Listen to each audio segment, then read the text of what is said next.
और भरतपुर से एक और खबर है। मानसूनी बारिश के चलते शहर समेत गांव में बाढ़ जैसे हालात इन दिनों हैं।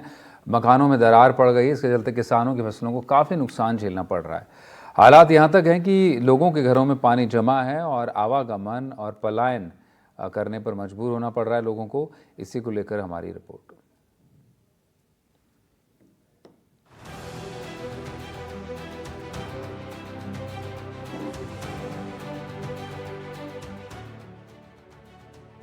ये घरों की दीवारों पर जो आप दरारें देख रहे हैं, किसी भूकंप के बाद की तबाही नहीं, बल्कि बारिश की खतरनाक कलाकृति है। भरतपुर शहर में मानसूनी बारिश के चलते जहां बाढ़ जैसे हालात हो गए हैं, वहीं घरों में भी बड़ी बड़ी दरारें आ गई हैं। आलम ये है कि कुछ लोग मकान गिरने के डर के चलते पलायन भी कर चुके हैं। मानसूनी बारिश का दौर जारी है, नदी नाले उफान पर हैं। देखा जा रहा है करीब एक माह से शहर में भी जलभराव की स्थिति पैदा हो गई है, तो वहीं कई ऐसे गांव हैं जहां बाढ़ जैसे हालत हो गए हैं। मैं फिलहाल नगला केवल और पीर नगर में मौजूद हूं। मैं अपने सहयोगी से कहूँगा वो तस्वीर दिखा। देखिए ये उनका गांव के खेत हैं, वहाँ पानी लबालब हो चुका है। गांव जगीना, त्योंगा, मड़कपुर के जो गांव थे वहाँ ज़्यादा हालत खराब हो गई। तो प्रशासन ने आप देख रहे हैं, मेरे सहयोगी तस्वीर दिखा रहे हैं, ये सड़क थी, सड़क को कटवा करके पानी की निकासी की जा रही है और जो पानी निकाला जा रहा है वो नगला केवल और पीर नगर की ओर निकाला जा रहा है। वहाँ बाढ़ जैसे हालत हो गए हैं, लोग पलायन कर रहे हैं। लोगों का कहना है कि वहाँ हालत ऐसी हो गई है कि वो घर अगर पहुँचते हैं तो करीब 6-7 फीट पानी के अंदर होकर के निकलना पड़ रहा है। मेरे साथ में कुछ ग्रामीण हैं, उनसे बात कर लेते हैं कि आखिरकार ये ऐसी स्थिति कब हुई। सर क्या नाम है? सर मेरा सत्य सिंह फौजदार नाम है। मैं पूर्व सरपंच हूँ ग्रामीण पंचायत से। सर ये कैसे स्थिति पैदा हुई? स्थिति ये सही, ये त्योंगा गांव है हमारा, वहाँ से बरसात का पानी आया, फिर वहाँ जगीना, मडरपुर, बराखोर, नगला, लोधा, जरौली, इन सब का पानी एक जगह इकट्ठा हो गया है। यहाँ पानी इकट्ठा होने के बाद प्रशासन ने जबरदस्ती हमारे साथ, हमारे गाँव वाले पीर नगर, नगला केवल के दोनों गांव के लोग, करीब 200-250 लोग यहाँ डटे रहे। लेकिन प्रशासन के आगे हमें मजबूर होना पड़ा और उन्होंने जबरदस्ती यहाँ से पानी काट दिया। आज की हालत ये है हमारी कि पीर नगर, नगला केवल में करीब 150 मकान बैठक ले चुके हैं, दरारें आ चुकी हैं, कई लोग मकानों से पलायन कर चुके हैं। तो इसके लिए आपको दिखा भी सकते हैं और कई मकान हैं जो गिर भी पड़े हैं अभी, और फसल हमारी चौपट हो चुकी है। किसान त्राई त्राई मचा रहा है, लेकिन प्रशासन हमारी नहीं सुन रहा है। वहाँ एक नाला खुदवाया गया है प्रशासन के द्वारा, जब हमने ज़्यादा प्रेशर दिया गांव वालों ने, लेकिन वो भी बीच में अधूरा छोड़ दिया गया है। अगर वो जॉइंट कर दें तो शायद हो सकता है 30 या 40% हमारी समस्या का समाधान हो सके। सर ये जो पानी की निकासी है इधर ही है या कोई और रास्ता था इसका? पहले सर पूर्व में था, 96 में बाढ़ आई थी, यहाँ कोई निकासी नहीं थी। वो उधर से जाता था मडरपुर होके और इधर भी निकलता था बड़ा नौगाया होके। लेकिन अब प्रशासन ने जबरदस्ती के नहीं, यहीं निकालना है, जूते के हट पे। मतलब प्रशासन खुद खड़ा होकर के ये काम किया है? तहसीलदार साहब खुद खड़े होके, जबरदस्ती एसडीएम साहब होके जबरदस्ती निकाला है। और कहीं या तो जाओ, नहीं आपको अंदर कर देंगे सबको। तो हमें सर डर की वजह से और यहाँ से जाना पड़ा। सर आपका क्या नाम है? जयप्रकाश है, जयप्रकाश फौजदार, गांव नगला केवल से मैं तो उस दिन जब ये प्रशासन के द्वारा इसका कटाव किया जा रहा था पानी की निकासी के लिए, आप मौजूद थे? हाँ मौजूद थे हम। तो आप गांव के मतलब 50-60 लोगों से भी अधिक यहाँ पे मौजूद थे। एसडीएम और तहसीलदार यहाँ पे आए थे, उन्होंने इस पानी को जबरदस्ती निकलवाया था। आपने रोकने की कोशिश? हाँ, रोकने के पूरा प्रयास किया था। उनको हमने पहले बता दिया था कि आगे का रास्ता पहले बनाया जाए और इस पानी को जब दिया जाए गाँव की तरफ।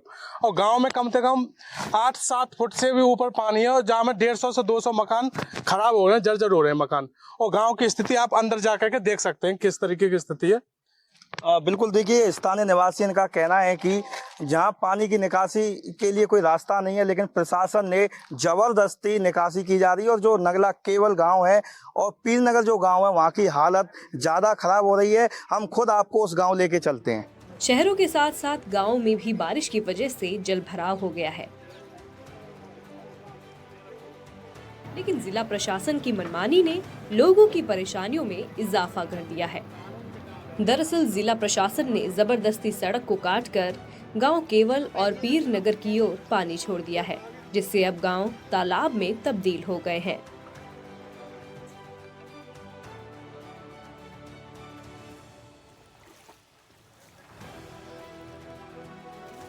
मैं अपने सहयोगी से कहूँगा, देखिए वो हालत दिखाएं किस तरह से गांव में पानी जमा है। ये गांव के खेत हैं और खेतों में होकर के जो हमने आपको नाला दिखाया था जहां से प्रशासन ने कटाव किया, पानी की निकासी की, वो गांव पीर नगर की ओर पानी आ रहा है। पानी है वो मकानों को टच कर रहा है। हालत ये हो गए हैं कि कुछ तो मकान है उनमें दरारें पड़ चुकी हैं और कई लोग अपने घरों को छोड़ करके पलायन कर चुके हैं। मेरे साथ में कुछ स्थानीय लोग हैं, उनसे बात कर लेते हैं। क्या नाम है आपका? सर रोहित फौजदार। रोहित जी, क्या हालत है गांव के? सर गांव की हालत बहुत बद से बदतर है। लोग जिनके घरों में पानी भर गया वो लोग अपने मकानों को छोड़कर दूसरे पड़ोसी के मकानों में, गांव में, रोडों पर रह रहे हैं। पशु हैं वो पशुओं को ले गए, उनके लिए चारा नहीं है। पूरी फसल बर्बाद हो चुकी है गाँव की, तो पशुओं के लिए चारा नहीं है। इधर उधर से कोई भी किसी पे है, किसी का बस बीज गया तो वो दूसरे से पड़ोसी से मांग के चला रहा है। आदमी राशन पानी लेने के लिए तो पानी में होकर जा रहा है। कभी भी कोई भी आशा हो सकता है जनता के साथ। कितने घर हैं इस गांव में? सर 400 घर है। प्रशासन सुन नहीं रहा है। प्रशासन नहीं सुन रहा। प्रशासन तो बस आता है, देखता है, चला जाता है, ऑर्डर दे जाते हैं। बिल्कुल, देखिए आप देख सकते हैं मेरे साथ में कुछ महिलाएं हैं, उनसे हम बात कर लेते हैं। क्या नाम है आपका? रिंकू। क्या स्थिति आ रही है आपको जिस तरह से जल भराव की स्थिति है आपके यहाँ? क्या करे, सब चीज नष्ट हो गई। पशु है वो कहीं खाने पीने की जगह नहीं है, बच्चे हैं वो स्कूल नहीं जाते, पूरी फसल कहीं हाट बाजार का काम पड़ता है तो पानी में होकर जाते हैं। प्रशासन से कोई सुनवाई नहीं करता है। मकानों में दरार आ चुकी है। मकानों में दरार आ चुकी है। लोग निकल के भी जा रहे हैं गांव को छोड़ करके। हाँ। क्या नाम है आपका? अनीता।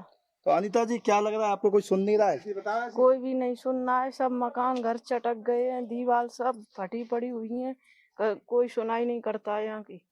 बिल्कुल, देखिए महिलाएं, इनका स्पष्ट कहना है कि कई बार ये प्रशासन से भी कह चुके हैं, लेकिन इन्होंने जैसा कि प्रशासन पर ही आरोप लगाए हैं कि प्रशासन के द्वारा ही सड़क को खोद करके पानी की निकासी की गई है। और ये हालत आप देख रहे हैं पीर नगर गांव की, बाढ़ जैसे हालत हो गए हैं। मकानों में दरारें आ चुकी हैं। करीब 15 से 20 लोग ऐसे हैं जो अपने घरों को छोड़ करके अपने रिश्तेदारों के यहाँ चले गए। सरपंच साहब, हाँ जी, अब क्या स्थिति होने वाली है अगर यही हालत रहा? ये हालत रही तो यहाँ जनानी होगी, मकान गिरेंगे, धड़ासा ही होंगे मकान। प्रशासन सुन रही है, बीमारी फैलेंगी और बीमारी फैलने लग गई चुकी है। वायरल चल रहा है, हर घर में 2-2, 3-3 मरीज बीमार पड़े हुए हैं। पशुओं के लिए चारा नहीं है, बच्चों स्कूल नहीं जा रहे हैं, हाट बाजार नहीं जा पा रहे हैं और कोई सुन ही नहीं रहा हमारी। रिश्तेदार वगैरह तो आ ही नहीं रहे होंगे? रिश्तेदार वगैरह नहीं आ रहे हैं। सुबह से शाम तक फोन आते हैं, क्या हालत है, ज्यादा है तो हमारे यहाँ जाओ, खाली करके आ जाओ, वहाँ से मकान खाली कर दो। डर नहीं लगता? जैसे मैं देख रहा हूँ कई मकानों में दरारें आ चुकी हैं, वहाँ आप लोग सोते हैं तो डर नहीं लगता? सर ऐसा लगता है कहीं ऐसा नहीं हो, सुबह होगी या नहीं होगी, पता नहीं, मकान हमारे ऊपर नहीं आ जाए। सांप हैं, बिच्छू हैं, पानी की वजह से वहीं घरों के ऐसा कई बार देखा है मैंने, खाटों के आसपास घूमते हैं हमारे। तो ये हमें ऐसा लगता है कि ऐसा नहीं हो, रात में जग रहे हैं, सो रहे हैं अपन, सुबह हमारी नींद ही नहीं खुले। मामले को लेकर जिला प्रशासन के अधिकारियों से जब बात की गई तो उन्होंने भी जवाब देने से मना कर दिया। लोगों का कहना है कि उनके लिए अब कोई चारा नहीं बचा है। वो करें तो करें क्या, शिकायत भी किससे करें, क्योंकि ये हालात भी प्रशासन के द्वारा ही खड़े किए गए हैं। एनडीटीवी के लिए भरतपुर से ललितेश कुशवाहा की खास रिपोर्ट।